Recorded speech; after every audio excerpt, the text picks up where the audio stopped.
E hoje é quarta-feira, dia de hipertexto, aquele momento em que você me marca nas redes sociais para que eu possa ver a sua lição bem escrita, marcada, pintada. Olha aqui como é que eu faço aqui. Eu faço as minhas anotações, eu pinto a minha lição, para que a gente possa ter assim esse conteúdo, né, na luz, assim, ó, na frente da gente, né?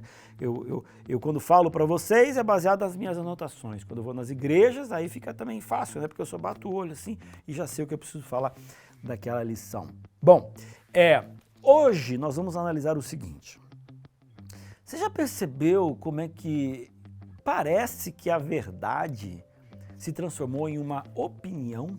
Então assim, sobre esse assunto aqui, eu penso isso.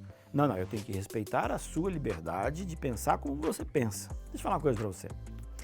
Algumas coisas, elas são optativas e não faz a diferença. Vou dar um exemplo para você. Eu sou paranaense, mas fui morar no Rio de Janeiro e morei ali durante muito tempo. E quando eu cheguei ali, basicamente os meus amigos torciam ou pro Flamengo, ou pro Vasco, ou pro Fluminense, ou pro Botafogo. Eram basicamente esses 4 times. E eu ali, um garoto de 10, 11 anos, eu tinha que escolher um time. Qual time que eu ia escolher? Qual a diferença entre um e outro? E aí eu escolhi um. Qual que eu escolhi? Vou falar pra você não, mas eu escolhi um. Agora, faz diferença se eu escolho o Flamengo, ou o Vasco, ou o Fluminense, ou o Botafogo? Não faz diferença, gente. Algumas coisas eu tenho liberdade de opção. Agora, algumas outras coisas, existe sim o certo e existe o errado. E para estas coisas, não é a minha opinião que deve valer.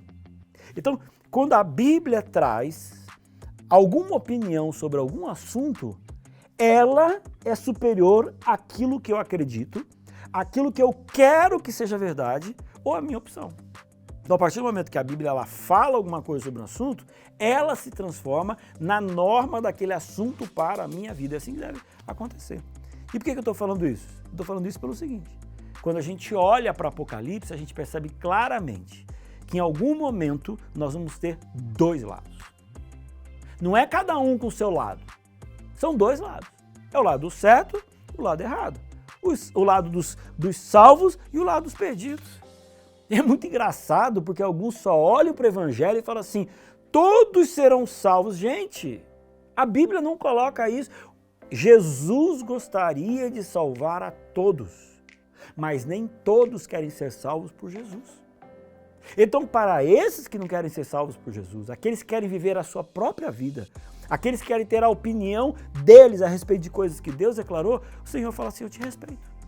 Da mesma forma como eu respeitei a Lúcifer, quando ele se revoltou, e eu falava com ele, Lúcifer, brother, vamos parar com esse negócio.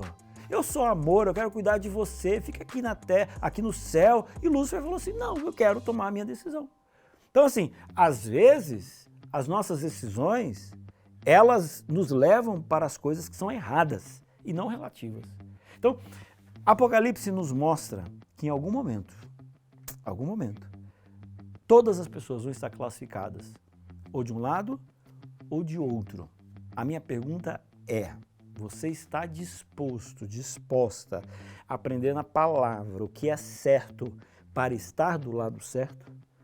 Que Deus possa te abençoar e que Deus coloque no seu coração a vontade de aprender o que Ele tem para ensinar para você.